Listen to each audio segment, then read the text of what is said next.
Bonjour peuple congolais. Ça dépend heure où vous allez Christian Boula bien maman peuple mokonzi peuple souverain, combattant, résistant, révolutionnaire, PNI. PNI et ali politicien non institutionnel. Pardon, bande konangai nazo senga na bino bo partager vidéo oyo. Bo partager vidéo oyo puisque maram tozali ko loba ezali ko concerner Congo. Ezali ko concerner Congo, ezali ba institution politique ya Congo actuellement. To sali vidéo, to sala vidéo, to za ko yebisa bino, to yebisa ki bino, to rappeler ki bino. Ba fait, toto globaux. Eza ba méthode donc systémique. Donc ça dit méthode il faut za na élément o eza na kati ya régime ya politique ya lelo pona oyeba ko décortiquer yango. Ndeko ko kene musika te. Oza na ba élément na maboko na yo. Ndeko ko sala concurrence na mutu moko te.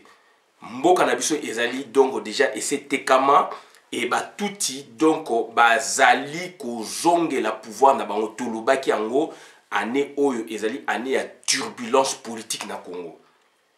To pesa ki bino 6 mois, janvier ti juin. Il y a une semaine, il y a 2 semaines, na uti ko yebisa bino ke Kabila a zongeli pouvoir ne na maboko.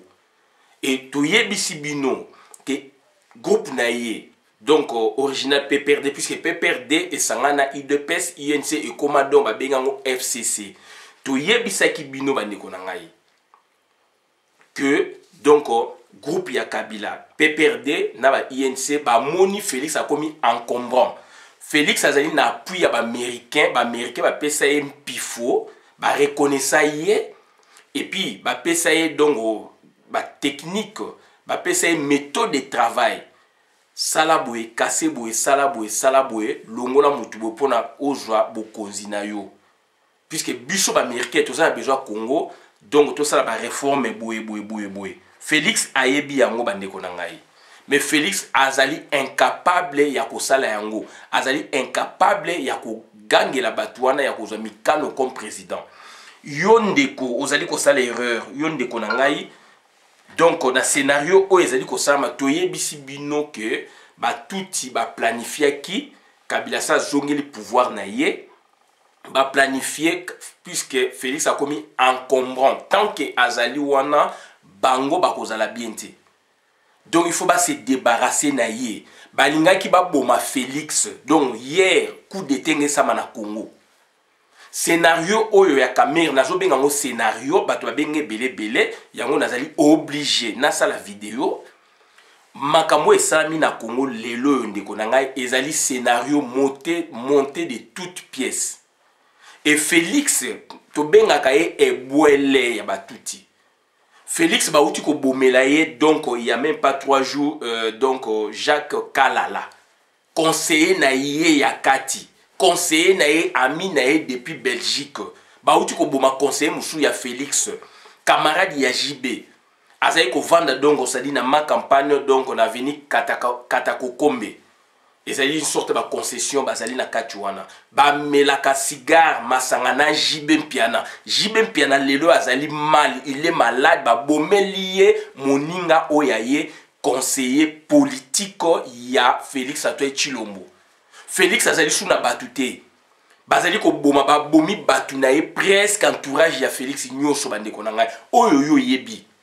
Kolanda liste wana te ya 700 personnes, ya 180 personnes donc ba bomi ba proche ba pré carré na ye. Ba uti ko kunda ye hier butu yo ndeko yo yebi yango. Félix ali nguti ko loba yango te donc azali dépassé ba matraqué ye. Nazo kote la Félix te, nazo koloba bandeko na toyoka na malamu. Nazara pour Félix te, a deceva biso, a iba pouvoir ya mboka. Naza koloba po na souveraineté ya mboka na biso ba touti, balingi ba se débarrasser na Félix, po na bango ba zonga, touti power e zonga. Toloba yango Félix pe a gagné élection te, mais ba tchaki ye wana, et lobby Bishop et Élysée viennent en aïe, que Félix azali donc au mal moins nécessaire. Donc c'est-à-dire le baling ba se débarrasser na Félix azali congolais ou ateki mboka pour que tout power et zonga na pesi bino de schéma balinga ki basala donc c'est-à-dire na confinement na ya ba Gombe ba profiter basala mutinerie na kata Congo mutinerie ezali révolte basoda na kata Congo et koza simultanément na pillage ba ko autoriser pillage ba piller puisque bato bazali na surchauffe bato bazali ko tombe ko mata ko silika pona ke ba en découdre vie comme cher pondu et comme ko lukama na Congo matembele ezali ko mona na te pondu ezali ko mona na te ba comme ko wela yango Gentini Ngobila azali na kata masolo bomona wapi na mboka président république azali protocolaire bien sûr mais il y a un gouverneur qui prend des initiatives bandeko nanga bozo comprendre te naza ko s'adresser ce qu'on a bandeko ba baluba bozali na IDPS bouti ba Canada boye boza ko troubler schéma réveiller peuple naza ko s'adresser na bandeko na biso bouti Canada bo réveiller peuple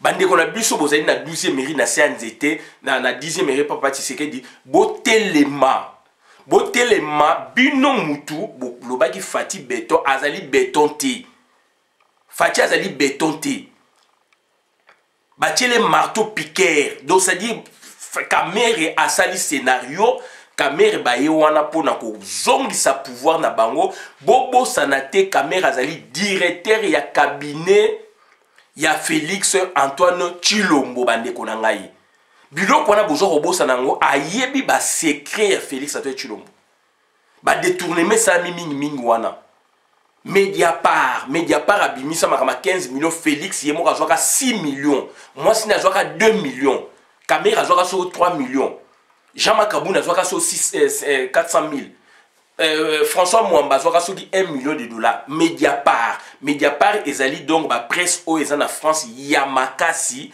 ya kosakana kate balobi yango congolais non abosani biloko wana nyonso tu bandeko na ngai donc je voudrais dire ceci.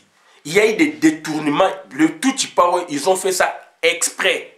Batika Kimbongo, baebi que Félix, puisque va travailler qui n'a déjà avant, 2 ans, une année, 5 ans, même 6 ans, 10 ans avant, baebi que famille ne lini mbongo.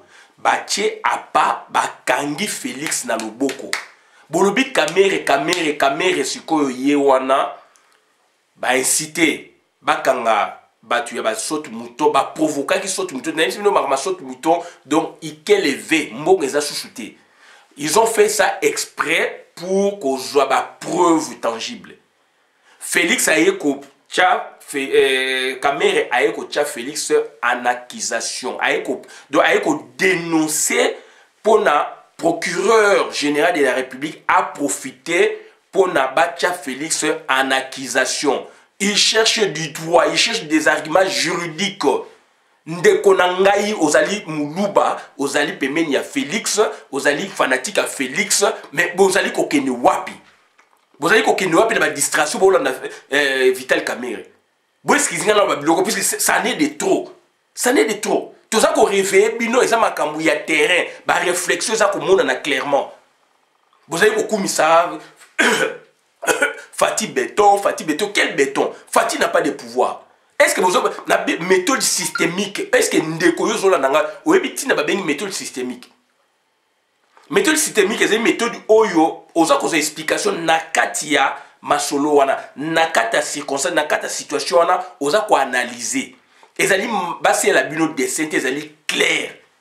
Mais vous avez une sens fanatique, ba musuba lobake, Félix akoli ndaka Tshisekedi papa na ye ayebi pouvoir makasi Félix azali wana a timba naza ko reprendre ba parole na bino puisque ezali choquant besoin ko mema mboka lokola théâtre et ba c'est bino vrai théâtre ba okanga Félix Kalate Vital Kamere zo bimasima lobby c'est une aventure monter de toutes pièces bandeko na ngai donc banduku wa penzi c'est quoi ça n'a même sexualité donc voilà banduku wa penzi bandeko na nga tozali wapi tozali na monde nini tozali face à bandeko nini ezali ko sala nga passe na benga nommé ba taliban ezali ko sala nga passe là maintenant je m'adresse na peuple Luba réveillez-vous peuple Luba puisque vous êtes des Congolais. Quand bino bozali ko s'extrait bobi boza ba congolais te bozali ko subir nazo ba baluba nyonso te puisque bino nyonso tout bozoli mbonga Félix te bozoli mbonga ya mama Marthe te Donc bato wana ba comme si bango na suka ba détruire peuple luba, ba détruire donc ça dit ba congolais. Donc ça dit mais quelques peuples autres na bengi luba bazali ko comprendre te bazali ko luba n'importe quoi alors que situation zali chaotique. Ba vidéo to sali oh yo sali ya sali il y a une semaine, 2 semaines, il y a 3 jours, to BBC plan il y a tout power. To BBC plan il y a tout power. Lelo yo donc on solo masolo mususu ya mabe na Congo. Batu ba koloba mais botika Félix on ba boma oui, on veut bien. Mais ce que ba Félix Hippolyte Kadambe azomi na pouvoir. Soki était Alexis Tamemoma, to salini. Autant que boma Félix na Hippolyte Kadambe nazali pour la Félix te. Bandi ko na makam na sa ko loba lelo boko comprendre dans lobby. Puisque écart il y a raisonnement ezali trop et c'est dangereux dans un pays, dans une famille même. C'est dangereux puisque tous allez qu'on se comprend l'été, tous allez qu'on se comprend l'été. Donc piège tendu, Félix a koti na mozanga yemoko. Félix a koti na mozanga yemoko. Naïm Sabino donc Kamere, moi je le connais, c'est un Rwandais burundais depuis l'université de Kinshasa. Kamere, c'est-à-dire c'est un valet de Tuti. Ba utukuna bazali ba valet. Kamere naïm Sabino yimta azali ko éclaircir. Il fait la mission d'éclaircir le pouvoir Tuti power. Quand celui-ci, donc, c'est-à-dire, donc c'est lui qui vient pour apporter, n'est-ce pas, de l'éclairage. Si ma micolomi, une semaine, beaucoup moins a tout power et qu'on a le vent en poupe. Kamere accueilli qu'on dénoncer. Et ça n'est ngai nazali donc, c'est-à-dire, moi si na yo zali moi si na nganga nazali mobali na yo, si koyo, tout ça là qui kamo en commun. Au lieu que tout traitant bien, mais ngai na yebi que yo yebi secret na nga na yebi secret na yo. Yo tango kei sikoyo na kanda, mais ko dénoncer ngai. Et loko oyo ba kamera ba sali yangwana kanda na bango ezali il faut ba récupérer pouvoir ezali ya bango.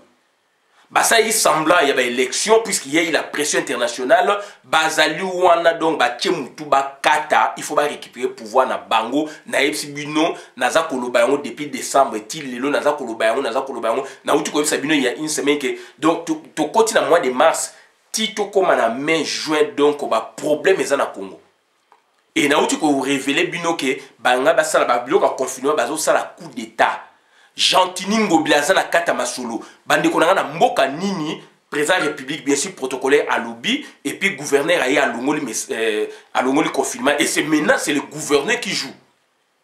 Ce n'est plus l'exécutif numéro 1. Président Abino protocolaire à Zokoranshu Kolobate, Marama confinement, donc déconfiné Sami par le gouverneur. Premier ministre Nabino, Ilunga Kaba, donc il est là donc dans Makamususu. Pion ya Kabila ilunga kaba. To yebisa ki bino donc arrangisme o esalami na pouvoir arrangisme ya arrangement. Oyo esalami wana eza pouvoir te. Pouvoir on a bobenga ki ngo cohabitation to beza cohabitation za coalition. Eza pouvoir ya bien te. Tricherie, validation, résultat ya wana. Donc baza ko se débarrasser na Félix, c'est-à-dire baza ko mema une accusation de konangai. Pourquoi Maïe Ozaï Nangote Félix Akolina papa n'a été durant 30 ans. Pour vous corriger, papa Tshisekedi Azalaki na Congo, il était du dedans. Félix a été du dehors depuis 85-86. Félix a été du banda ya Congo. Bakolina papa n'a été. Donc ça dit Akolina papa n'a été, oui, mais Félix est né en 63 si je ne m'abuse. En 86, donc il avait déjà, donc il avait 22 ans. 86, il avait 23 ans. De 23 ans, Félix a été au Zonga pour la première fois à Kinshasa. Na 85, na 2005, botu na batu ya eu de pes. Tu as vu ça, tu as révélé ma camé belé, mais boling ko comprendre été. Durant 30 ans, Félix est à Koli na poto, donc yemoko na vie o ezaka na poto. Moi na so tindie abimé Afrique tindie na 18 ans, a on a poto a rozala libre. Na pensée politique, historique, économique ezali awa, il était libre. Azaiki imprégné na ma politique te. Bat ba koti Félix na ma politique bazara na Bruxelles. Botu na bango. Félix a ça ba shekula. Mouta koti Félix na UDPS botu na ye azali na Belgique papa Mbouyi Pierre ayebisa ngai papa Ngui Pierre Mutakoti Félix na Belgique puisque il faisait rien ayebisi papa Tshisekedi da boyaki et c'est maman Marthe qui insistait. Bango peut insister ti bae ko joindre Félix ba côté la politique. C'est ça la vérité. Soko yebite ndeko il faut au se ressaisir. Toza ko loba yango to zali wana na zali contre politique à Félix mais azali mutu comme ngai donc tozo pe sa vérité pour na réveiller ba conscience. Mais yo okoya okoloba n'importe quoi okokumisa boye papa Tshisekedi na ba erreur makasi ya politique. Papa Tshisekedi na ba erreur makasi ya politique. Comment expliquer mutu okoya osa vidéo okumisa Fati béton boye boye vous n'avez pas d'argument wana bokoti na matière juridique mise en accusation ya président de la République par Vital Kamerhe. Touti ba construit dossier qui toko donc ba construit dossier qui toko Kamerhe ba sacrifier Kamerhe ou pas mais ils vont avoir gain de cause. C'est-à-dire Kamerhe mina a dénoncer assis à dénoncer et pas procureur de la République. Bah étudier qui mécanisme maintenant comment mettre le président de la République entre guillemets protocolaire en accusation. Il fallait maintenant Kamerhe à ça la jeu à côté de la carte masolo donc bah à jouer rôle à côté kuna bakangie et lui maintenant il a des preuves. C'est quand même un directeur de donc il y a cabinet il y a président de la République. Azana ba secret il y a président de la République. Bande konanga boza ko comprendre ou boza ko comprendre été. Bande konanga ezali mawa mingi et boye ba yango bien Félix ayebaki tanga zibo konzina ye wana ndenga zwaki directeur à cabinet na ye c'est l'actuel adjoint c'est le professeur Kongele Eberan. Ndeko nanga c'est moins d'une année. Et Yebanaki, c'est Kolengele Eberan. Kolengele Eberan, donc, c'est-à-dire, professeur, il y a droit. Yende Moutaye qui pressentit être ou devenir premier ministre, directeur à cabinet, il y a Félix Antoine Tshilombo. Wana, n'accord d'abord à 10 il y a Nairobi. Kamerhe, Azaï pressenti être premier ministre.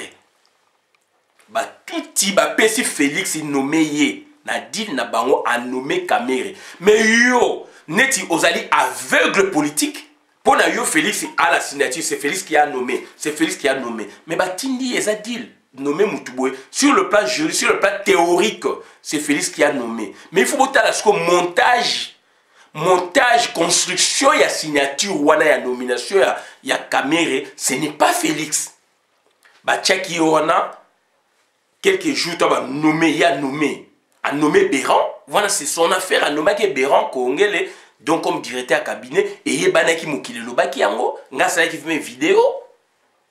Après, quelques jours après, silence, il n'y a pas eu remise et reprise. Remise et reprise, tant on va nommer Vital Kamerhe, il y a remise et reprise. Na Némi Moulonia. Ex-directeur, il y a cabinet, il y a Hippolyte Kanambe. Donc, bah, secret d'état que yuana entre touti na okuna dongo pro Félix pro Joseph Kabila. Bah, Boyi et Béran Kongele aye baba vérité. Bah, Boyi et Béran Kongele aye baba secret wana. Donc, Félix azali dépourvu na ba secret d'état. Bah, Américain bien sûr bah PC force, mais azali incapable, azapé na armée. Na parlement de Bossali donc c'est la mise en accusation de Félix. D'ici la caméra dans 2-3 jours, donc c'est un sacrifice. Bande konanga. Bozo ko baki Félix azali blindé azali timba na bloko. Donc c'est la mise en accusation du président de la République par son directeur de cabinet, saisi par le procureur général de la République.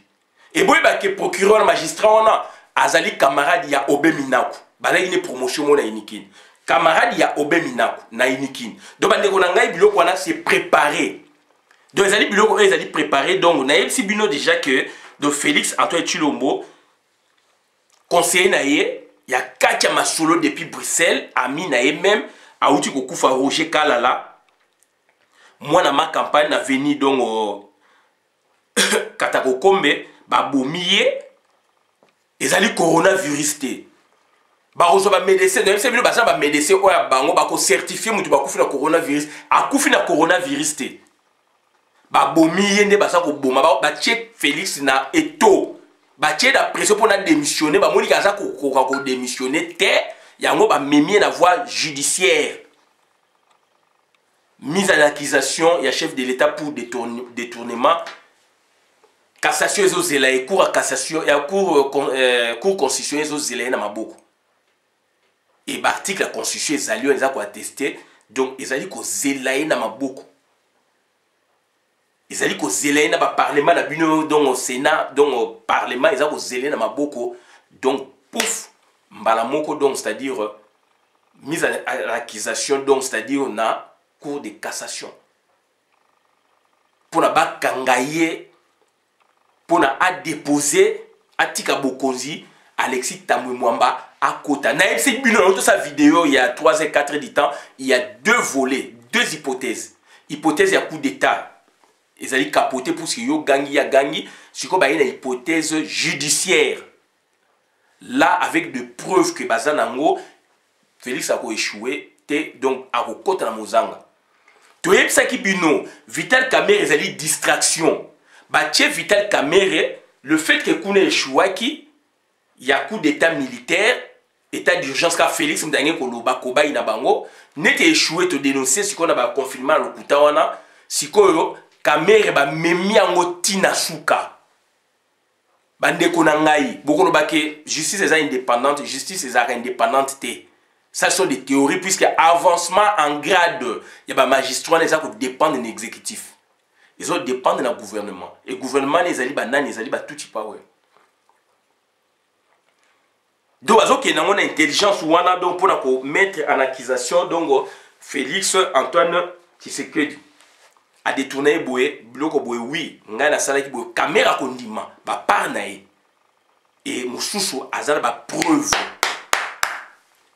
Félix Mdasala boye Félix et yo ndeko oleko raisonner ozo wela nini toyebite pouvoir ezali ya baluba te, pouvoir ezali ya ba Congo te, ezali ya bangala te, ezali ya ba Swahili te, pouvoir ezali ya Congo, oyo wana me ya Congo, et c'est bunga. Wana toko benga ngo ya Congo, mais entre guillemets, ezali pouvoir politique, étatique, ezali ba tributé. Donc ceux qui vont comprendre les feelings oyo te, bande konangai botika, bosa masolo mususu. Bosa ko envoyer ba schéma. Batu bazali surexcité, il faut tellement, il faut toi un découdre na batouana. Il faut soulèvement populaire faire ça na Congo. Mais vous avec vos théories, voilà maintenant où vous amenez notre peuple. Félix est à cause de la mise en accusation d'ici 2 jours beaucoup yo kayango. Donc ça dit Kamerhe ba te qui était mais a sacrifié a sali li solo a cueilli bon moni ndenge a quelle audience procès soit disant président Makala 1 jour 2 jours à Kobima donc kuna sikoyo en liberté provisoire dans l'entretemps à mettre en accusation Félix Antoine Tshilombo avec de preuves tout y pas résoudre que l'on tout y pas résoudre que l'on va mettre donc va mettre na ba américain en porte-à-faux na ba boyba en porte-à-faux donc il y a une phase moro donc pour respecter la constitution au bamba salawana pour que Alexis Tambwe Mwamba azwa bokonzi. Et là, Yonangai, donc Congo Kei libéla c'est fini. Tout ça qui est fort pour que donc pression nationale internationale et quota pouvoir en ekende Félix a teki bokonzi ya Congo. Et ça qui Martin Fayulu. Et en voici les conséquences. Donc c'est très important, c'est très important. Donc ezali mawa mingi et donc on a eu bino ba uti ko boma conseiller un des conseillers à Félix à ça il fait tout le monde on ba vidéo na ba anniversaire naé donc on a JB ami à JB azako fana na ma campagne na Katako Kombe aveni Katako Kombe ba bomi ba kundaki lobby ba ko ka mikolo ba yangote to dénoncer yango do bande ko na ngai il faut boyeba. Donc, tout ce Félix a cédé pouvoir en sacrifiant sa maman. C'est un grand message. Félix azali lié na maman na Kabila, bazali lié. Donc les trois là bazali lié. Il faut sacrifier maman naye, c'est-à-dire azwa mikano pona mboka, so azwa mikano pona mboka, minute maman naza garante ba ko maman oyaye. Là maintenant, mesure oya ko joie, mesure wana ko libérer Congo, mais à sacrifier maman oyaye. Puisque ba côté qui na buzoba. Donc ndenga boyi bango nyoso na ba ko couler. Donc ba ndeko na ngai eloko to yese binongo ba na yebisi bino même ba ko benga Félix Morsi Égypte. Si vous vous en souvenez, Morsi Égypte, donc président Oyo akufaka na boloko. Donc Félix nzela na ezalaki boloko, donc ba juillet siko na voie judiciaire. Donc Kamere donc accueilli ko sala donc mise en accusation il y a Félix. Et Félix a yebi makamwana puisque ces derniers temps a navigué entre trois grandes ambassades. Trois grandes ambassades ont fréquenté Bango. Et nous autres, Félix actuellement il est malade. Félix a malade, il a joué dans un moment où Azali malade. Azali diabétique, Azali hypertendu, Azali boé. Donc ça dit, il a joué dans un moment où Azali malade. Azali fatigué beaucoup koloba, puisque tout le monde peut fort na épée au passage dans Bokate, mais tout le monde soit disant Azali fatigué, bah profiter né Mobutu, Azali malade, bah profiter qui n'a pas tout. Et c'est le même schéma, Félix Azali malade. Peu importe à cause na Congo ou Liban, mais Félix Azali malade. Version Moussouba Baza toujours na Congo, donc ça dit Moussouba Baza Liban, donc Félix Azali malade, donc mais peu avant Azala malade, il a beaucoup fréquenté ces derniers temps. Donc ambassade ya Israël, ambassade ya France, na ambassade ya États-Unis d'Amérique. Donc boyebi o makamazali ko kinoluka kuna azali ko jouer ba rôle kuna ba tour kuna donc makamnini oyo donc azali ko salate. Donc bandeko na ngai c'est sérieux à yebiango. Et Kabila aussi a se préparé en conséquence. Et tokoyeb sabino yango bandeko na ngai donc tous au sein de botika peuple à tomboka, botika peuple à se soulever contre ce pouvoir. Yondeko ozali wana ozako jouer rôle le comme ko kumisa Vital Kamerhe. Oyebi Vital Kamerhe te. Okomi ko finga me bandeko ya biso baluba, me yo muluba. Oyebi Vital Kamerhe te. Boyebi Vital Kamerhe te. Bozali ko sala ba jeu à tout power. Évidemment, puisque Ndeko Félix a bébsi masolo nyonso au départ, pouvoir qui a été. Et tala le long ndenge ba panzi bino. Vous savez beaucoup ça Félix, le lobo comme batu ya Kamerhe. Passerelle ou un passage, je vais beaucoup expliquer biso. Je m'adresse na bino au Canada. Boyo ko tia trouble na Kinshasa na ba biloba lobo boza ko sala. Est-ce que passage wana beaucoup expliquer biso ngo tiki UDPS o beaucoup misa ki papa na mwana le lobo tiki beaucoup ko kumisa Kamerhe soit disant que Félix n'est pas nommé qui est Félix a timba or mensonge. Construction nomination ya construction ya nomination ya Kamerhe et outi kotokuna. Donc c'est que bozo sa analyse à mabe. Et bato baza ko landa bino. Puisque directeur au Kabila, au Félix Alingaki, c'est Ebera Koengele, yem taïki directeur à cabinet. À notre grande surprise, tout le monde va supplanter Nanani, donc on a Vital Kamerhe, où elle a pressenti na bakor na bango ya Nairobi comme premier ministre. Et Félix, vous voyez, na bakor na Nairobi, vrai deal na mwana, mouture ya deal ya bousson mwana. Au peuple, il y a bon, on va dire, moussou deal ya mwana. Félix avait tout cédé, ça se voit. Bon, on va dire, deal est bon, même place. Deal oyo kozala ezaba avena ya deal. Avena ya accord à Nairobi. Vrai accord yango na tanga tiki la muka akei kuna polela baki akozwa primaturité, akozwa donc banque te, finance te, boyeboité, c'est ça mouture yango na. Nde ba changer kaka ke Kamerhe nde ayebaki ube Kamerhe pa yebaki te, akoza premier ministre ba longo ba tie directeur à cabinet. Et un directeur à cabinet donc on s'est dit hyper donc on s'est dit tyran. Enfin, pas tyran, mais donc il est partout, omniprésent, omnipotent. Il est au four et au moulin. Il a joué un rôle à tout type power. Bakanga Kamerhe, Kabila Zali a pouvoir Kabila. Kabila automorati, vous comprenez. Bakanga dit. Qu'est-ce que vous raisonnez comment? Bakanga Kamerhe, Moutuya Kabila. Kabila Kabila automorati. Est-ce que Félix a remis quand même Kamerhe? C'est un scénario Donc c'est un arrangisme, un scénario, un arrangisme fait monter de toutes pièces pour mettre Félix en accusation judiciaire. Et que donc au cours constitutionnel, ils ont dit qu'aux Zélandais, Félix pour condamner, donc voilà. Trahison, haute trahison, ceci, cela, et puis donc la mise en accusation. Donc, ils ont dit Mawamingi, vous comprenez les signes de temps. Les signes de temps sont là. Tu expliques que non. Tu expliques que les signes de temps, vous comprenez.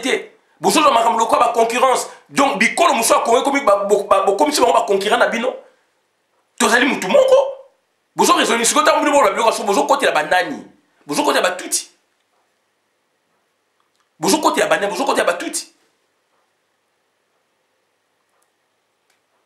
Vous avez joué concurrence contre qui ou envers qui? Concurrence au yondeko, yendeko, vous avez sala ngo comme ça Vitel Kamerhe, vous avez sala dissuasion na binona, vous avez sala ngo contre qui? Contre quel peuple à Congo? On est un, on est indivisible. Batouane de Baïko divisé biso, est-ce que vous comprenez ou pas?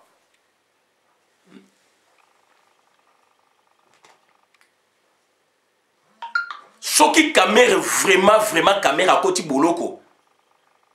Mais Kabila go bouka prison na makala, a royal ba char de combat bouki prison à Bimsi Kamerhe. Est-ce que vous comprenez ou pas?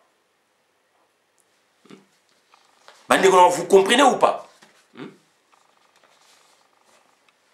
Kamerhe azali na ba preuve, il y a ba preuve nyonso. Donc aende ko sanza, aende ko dénoncer, ko mettre en accusation votre président de la République. C'est une des techniques.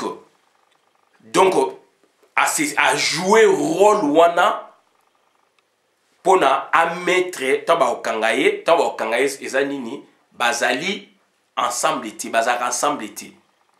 Donc à dénoncer, à accepter makambo ya sali par na ezali et puis azali ko sa avec technique par na ezali à ko eloko boye ezali nga eloko boye ezali président république na bino protocolaire ba prévango c'est un directeur ya cabinet.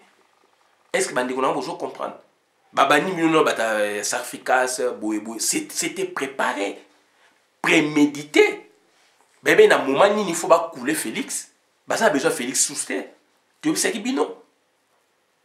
Vous croyez que ngai olé que na sa makam nanga ou bena la muki pona sa vidéo na informer peuple na ngai ndi na sa aventure.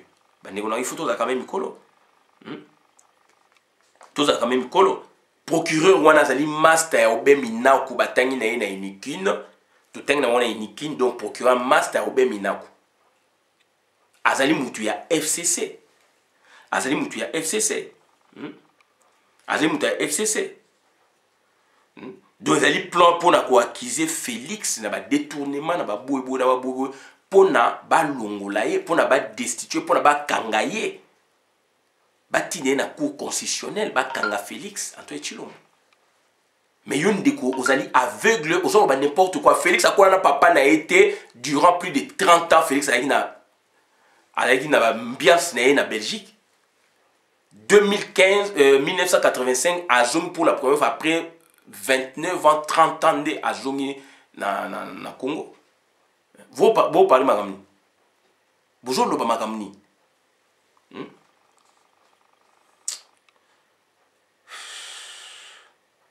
Doboye bayango, ezali mawa. Doboye bayango, Félix a payé ba preuve nyosho. Et Kamerhe a payé ba preuve nyosho. Donc, Baokanga Félix Nabino Kalate, Kamerhe d'ici là, Zobima, c'est un scénario monté de toutes pièces. Ils ont monana, et puis Boye Bake, Balobaki en Moko. Donc, ça dit, quand il y a accord, il y a Nairobi qui est lié Bango. Donc, ne Bake la accusation Bongo, donc accord à Nairobi est lié Bango et produit pouvoir politique au Bajuana. C'est-à-dire, en absence, il y a conciliation. En absence, il y a unité wana, il y a binôme wana, donc et Panzani, donc il n'y aura plus de pouvoir. Donc c'est la mise en accusation de votre Félix Antoine Tshilombo. Nzela Lukaki yango wana. je me répète pour en clôturer le dossier Oyo. Donc, c'est-à-dire, accord, il y a Nairobi, base, il y a deal Yangwana. Oyo, il y a qui si, mais il y a avenant. Oyo, il ajoute, il y a deal. Base, il y a deal Yangwana, et il y a qui, makam, oyo, il y a une solennité, na Nairobi, devant 2 ambassadeurs, ce sont des solennités. Pareil, nango Yemoko Yuri Uhuru Kenyatta, président Kenya. Donc, deal Yangwana principalement. Oye après ça va venir. Na deal wana Félix alobaki nini yé aboyi primature, aboyi finance, aboyi justice, aboyi banque, aboyi boy Yangwana. Et que Kamere a la premier ministre na ye. Et Félix a nommé qui directeur ya cabinet na ye. J'insiste et je le précise. Koengele Dongo Eberan, professeur et à droit na Inikin. Assis à Paris, un patron Sorbonne. Donc professeur et à droit Koengele donc directeur cabinet ya Félix Nassa vidéo. Quelques jours après, bah supplanté bah tché na likolo na ye Vital Kamerhe nommé par Félix. Construction, c'est là où vous ne comprenez pas. Construction, il y a nomination. Montage, il y a dossier pour nommer quelqu'un. En l'occurrence, Ebera Koenge, les deux directeurs cabinet Félix.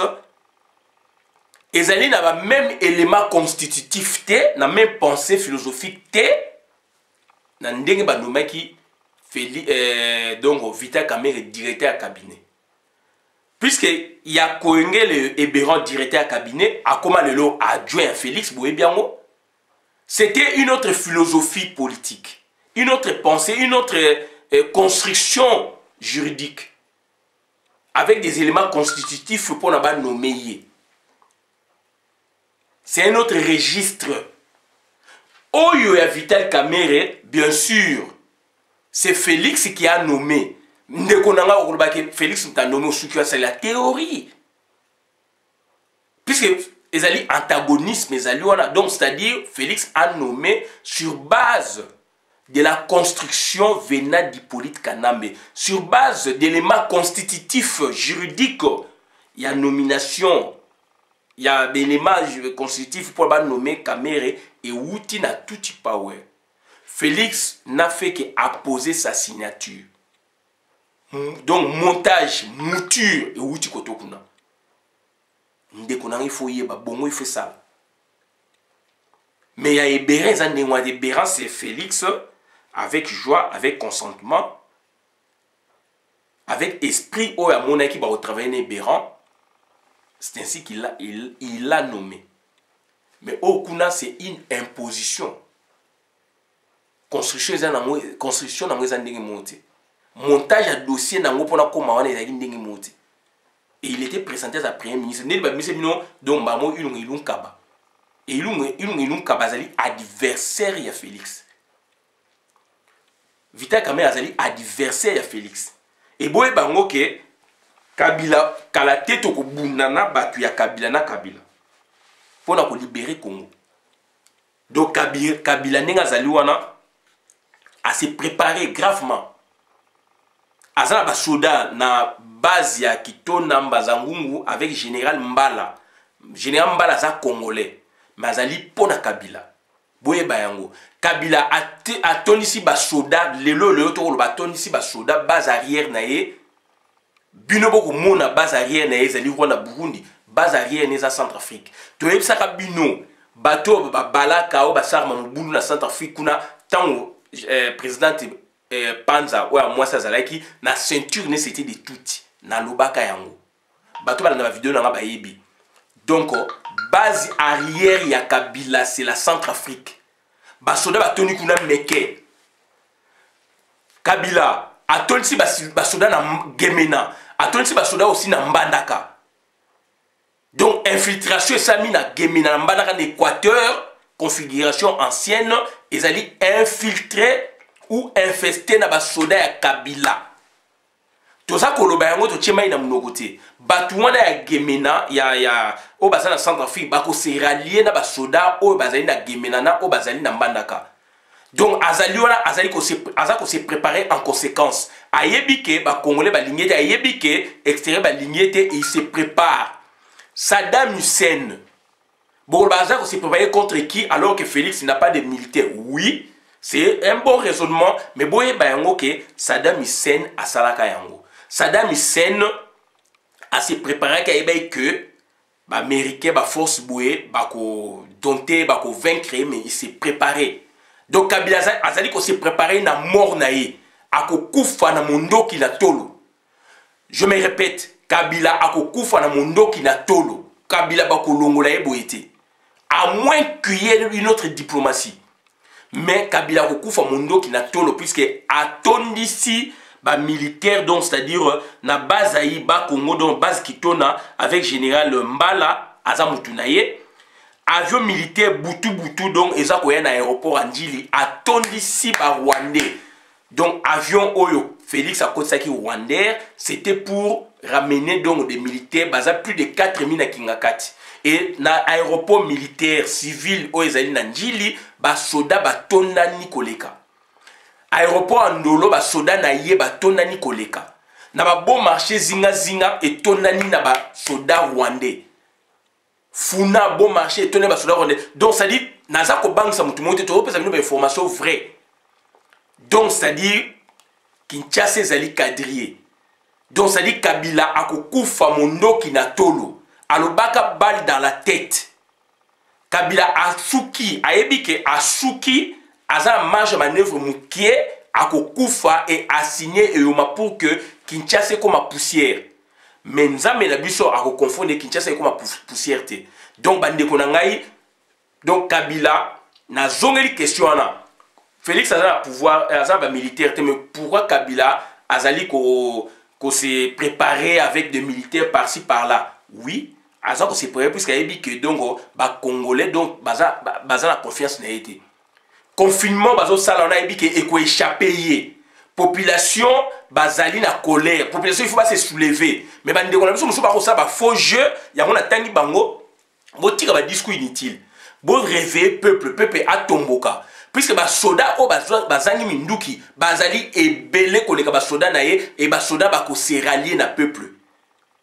Et Makamo tout y a préparé ou un coup d'état militaire et raté na schéma judiciaire Kabila a tché ba soda na Mbandaka na Gemena et puis ba soda na yé bazali donc base arrière Centrafrique et na aéroport Andjili wana ezali bouclé aéroport Ndolo les a bouclé to bande ko na ngai makam to beza makam ya terrain donc makam oyo bande ko na ngai na ba biloko na bango ba confinement déconfinement donc Gentini Ngobila azana kati ya Kabili Gentini Ngobila donc muto azali ko jouer azali wana c'est Obé Minaku azana deux registres Gentini Ngobila mutu na ye pouvoir ya ville Kinshasa ezali ya Obé Minaku ba nommé ndache mutu ne Gentini Ngobila. Deuxièmement procureur wana o ba azwaki Kamere azali moninga na ye ya campus promotion moko donc ça dit tableau yango na pesi bino ngwana bosa ba recherche na bino bande ko nanga boko mona makam na lobby et baza ko craindre quand même na organisation ba sali et ko échapper bango ba congolais ba récupérer yango donc ils a dit qui tout doublé bande ko nanga to faire attention Kabila zali pe ko banga donc na ndenge que tout peut basculer côté à peuple basoda ebele bazali sans armes mais côté à peuple donc bande ko nanga botika peuple à se soulever. On a également koloba ngwana suki awa bola na vidéo malam na compte communauté ngai Christian bola bien mamba peuple mokozi peuple souverain combattant résistant révolutionnaire PNI donc Félix va mettre en accusation par son directeur à cabinet qui détient toutes les preuves aza directeur à cabinet s'il vous plaît ba détournement on a Félix azana kati Mediapart déjà preuve kaka Mediapart ezali Félix azana kati nyake wazana kati Jama Kaboun 400 000 à Jouaka. François Mombazana 4. Ba 200 millions, ba 5 millions, ba boé. Mais, Yuma, Oyo a DPC, Jekamine. Yuma, Oazako Yiba, ba mbongo, ba millions de dollars. Ba inquiété. Yuma, Albert Yuma, Oa Yibi, ba millions de dollars depuis même Félix aya wana ba inquiété été bande konanga bongo ekola donc ya on a baki bantocratie et absorber tout le power et absorber Wenge. Donc ça dit deux philosophies politiques donc ça dit deux philosophies politiques historiques anciennes Afrique ils allaient s'affronter. Il y a tout qui va bimisi ou Wenge durant autant d'années toi qui dit bah et émerger qui bah produit même génocide et là comment il y a le kuta bantocratie oh Zorobilé les bravo ma philosophie wana tant to se réveiller bisope to mati place bango ba koti bisope to koti to bouffer bango to englober bango to engloutir bango de to engloutir bango donc ça dit le problème est là intelligence ce sont des intelligence ancienne Afrique et ça ba sagesse ancienne Afrique mais to bengi yango mensonge puisque ba yeko bumisa biso et mes sagesse wana ba kosi ba mindele durant 25 ans biso mto yeto la musi ba mindele la bantocratie to bande ko na ngai toza ko yebisa bino makambu donc bozango di sécurité accord ya Nairobi le fait que il y a pas conciliation binôme on est panzani donc il y a plus de pouvoir donc il faut la mise en accusation et la cour constitutionnelle attend Félix bras ouverts de tout a été préparé tout a été prémédité donc on a également kolbangwa na suki abonné na vidéo malam na koza communauté ngai Christian Bola bien maman peuple mokozi peuple souverain combattant résistant révolutionnaire PNI les alliés politiciens non institutionnels donc en définitive Kamere vaccin Mouyembe Boye et ça va théorie pour vous distraire et ça va théorie oui va agir mais ça pour vous distraire le vrai problème n'est un problème au nez Esaïe na CCC ya mwana merci.